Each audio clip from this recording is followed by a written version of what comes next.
Hi, just checking my machine to see if I have a still delay on my voice, and I'll know that as soon as I play this back.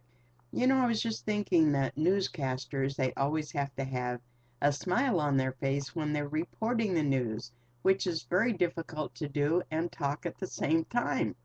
But what I just wanted to tell everybody is that I just had this great long conversation with one of my sons in San Diego, and it was so nice because I miss two of my children live in San Diego, and I miss them both so much. And then two of them live out here with me in Nashville, and I get to see one of them pretty much every day, and the other one um, every now and then because he works out of town. But I have two kitties here with me, and they love to get into the action. So I'm surprised that one of them hasn't come over to be on the show with me. Anyway, my show is going to be on Friday nights at 7 p.m., and I am going to talk about various topics, probably a little bit of everything. Like one week, I'm going to talk about clutter, another week about living in chaos, another one about Charlie Sheen. So they vary. And I'm back to that smiling thing that the anchors do. I don't know how they keep it up when they're delivering the news, even though it's a serious thing. They always seem to have some sort of a smile on their face. Yes, so and so was killed in Afghanistan today, but it's still with a smile. Well, kind of a half smile, I would say. So I don't find that thrilling that somebody was killed in Afghanistan, and that's probably why I'm not a news reporter. Ha!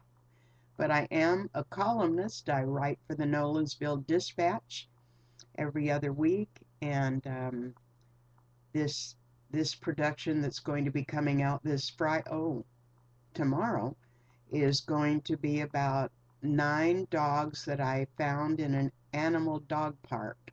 And it was so funny because they were just running around and having the best time. Somebody was throwing a ball at them, and the two big standard, not pinchers, but they were standard poodles.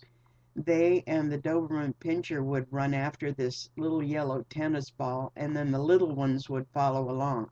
There were two standard poodles, one Doberman Pinscher, three Chihuahuas. No, I'm sorry, three Pomeranians and two Chihuahuas, and I forget what the other two were, but they were so funny because they would run around this dog park and they would play with each other and have the best time.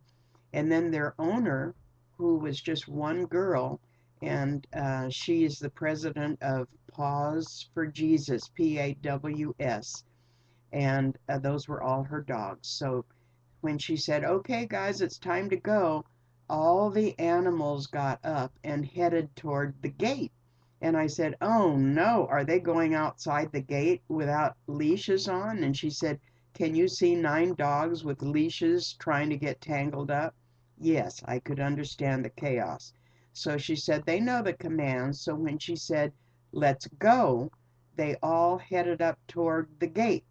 Then when they got out of the gate, she said, "Let's go get a drink of water." And when they heard that, they went over to the dog watering fountain, which is down low on the ground. They all had their water, and then she said, "All right, it's time to get in the car." And so when she said car, they all headed over to the car with one exception.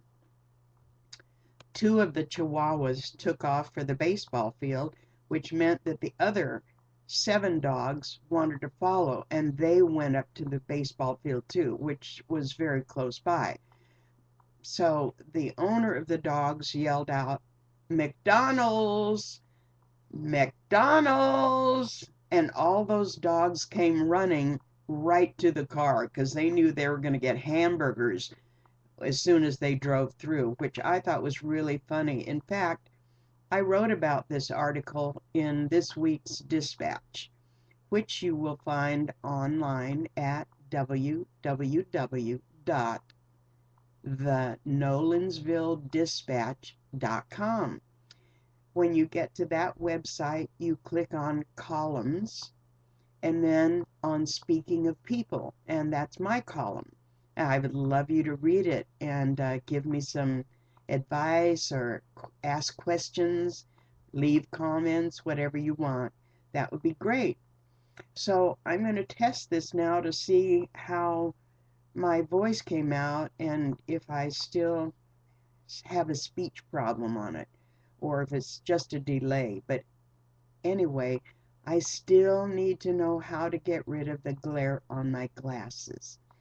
And in the meantime, I will see you tomorrow night at 7 o'clock. Even if my voice is delayed, I still want to be there, and I'm looking forward to meeting all of you guys. Thanks for checking in. See you tomorrow.